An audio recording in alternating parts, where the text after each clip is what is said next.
আসসালামু আলাইকুম গাইস, কি অবস্থা সবার? আশা করি সবাই ভালো আছেন।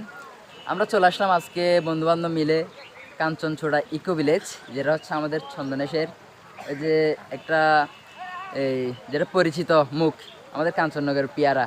হ্যাঁ, ওইটা তো আপনারা সবাই জানেন। ওইরকম একটা জায়গায় চলে আসলাম বন্ধু বান্ধবদের নিয়ে। এখন আমি জিজ্ঞেস করবো আমাদের বন্ধু মোহাম্মদ সাকিব রেজা থেকে, উনি কেমন উপভোগ করতেছেন। ওয়ালাইকুম আসসালাম। জি ভাই, আপনি কেমন উপভোগ করতেছেন যে কাঞ্চননগর ইকো ভিলেজে এসে?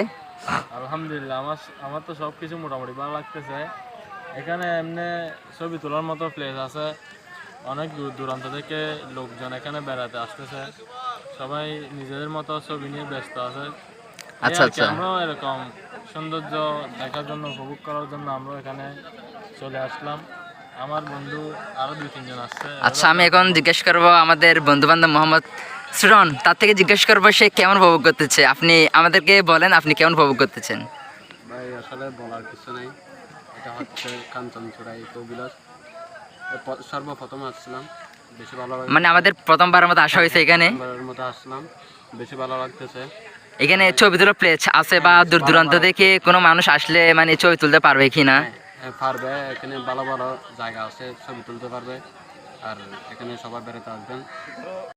ঠিক আছে গাইস, এখন হচ্ছে যে এটা হচ্ছে আমার আইডি না, হচ্ছে আমার ভাইয়ের আইডি। এই যে যার থেকে এখন আমরা প্রশ্ন নিলাম মোহাম্মদ সুরন, তার আইডিকে ফলো করবেন, শেয়ার লাইক করবেন।